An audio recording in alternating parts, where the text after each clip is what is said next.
Assalamualaikum warahmatullahi wabarakatuh. Good morning everyone and welcome to my presentation. My name is Nisrina. I am a postgraduate communication student of Universitas Islam Bandung, West Java, Indonesia.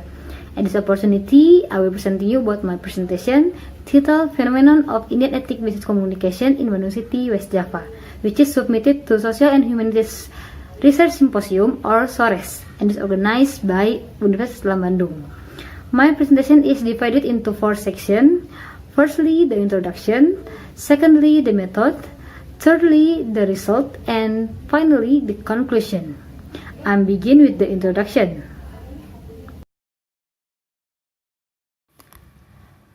Various types of business, ethnicity, and trading methods can be found in Bandung City. Likewise, Indian ethnic entrepreneurs who are quite easy to find in Bandung City.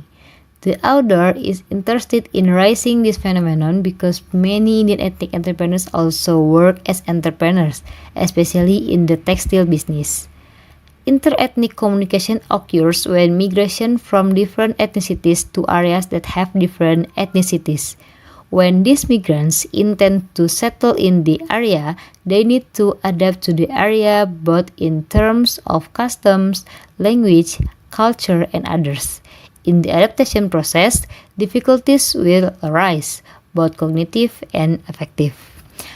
As well as meeting natives with other nations through trade routes, the history goes back to when the traders from Gujarat, India, came carrying beautiful fabrics through the north coast of Java in the 14th century. The most common communication difficulties are miscommunication and misperception, not only between the individuals with different cultural backgrounds, but also humans as a social creatures in general.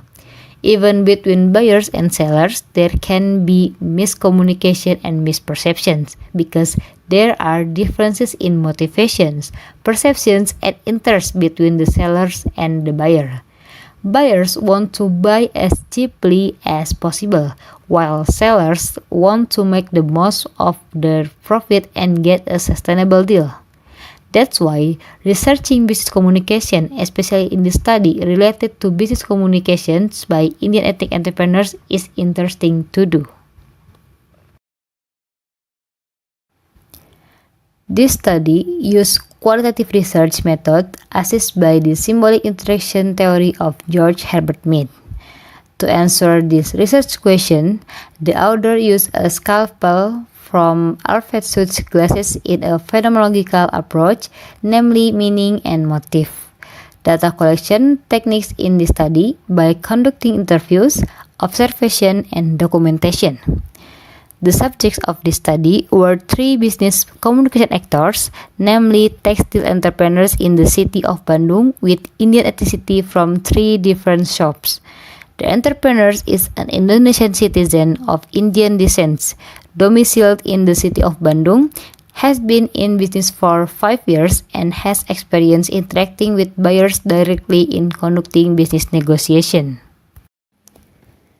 Motive is divided into 2 categories, namely because motive and in order to motive, because the motive possessed by Indian ethnic entrepreneurs has a correlation with the in order to motive they have. The results identified that there are 3 motives that encourage Indian ethnic entrepreneurs to run a business, especially in the textile sector, namely family motives, economic motives, and ego motives. Family motives means the reason that drives them to run this textile business is running a family business that has been passed down from generation to generation. Indian society highly values traditional kinship values, so returning to the family and continuing the family business is not a burden to the involvement of the Indian entrepreneur.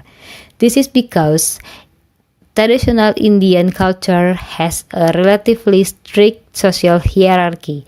From an early age, children are taught about their roles and position in the society. The economic motive means that Indian ethnic entrepreneurs want their business to continue to compete and generate lots of profits. The economic motives in which there is a desire to increase sales, maintain relationship, meet buyer needs, and get buyer satisfaction is a manifestation of the strong desire of Indian ethnic entrepreneurs to improve their business. In the ego motive, Indian ethnic entrepreneurs prove their capabilities as a textile businessman. This is because the informant proved to get an award from his extended family from his capability in running the textile business, as well as the capability of the Indian people in general who can be successful with their own business according to Swadesi's teaching. The meaning that ethnic Indian entrepreneurs have from business communication activities are information exchange, cultural adaptation, and nonverbal communication skill. Indian ethnic entrepreneurs interpret business communication as an exchange of information about a business with the aim of getting an agreement between communication actors.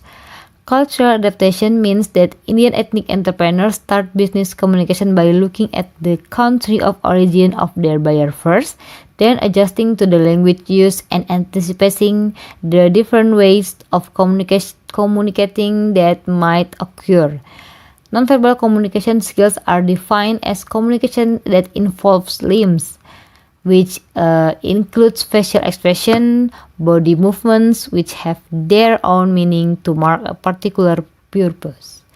This phenomenon becomes interesting because Indian ethnic entrepreneurs who have met buyers of different culture for years still find language barriers in running this textile business.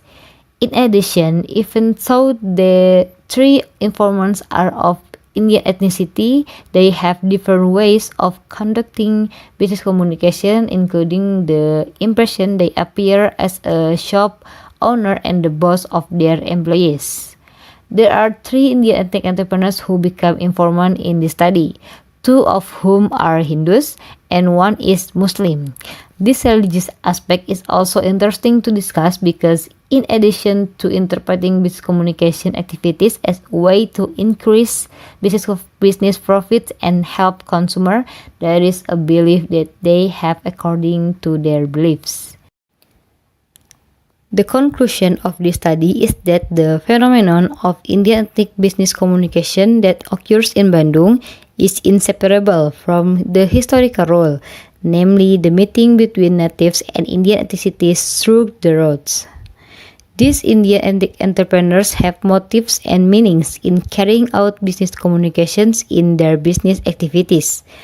Based on the results of this study, there are still language barriers in these business communication activities, even though the communication actors and Indian ethnic entrepreneurs have been running this business for years.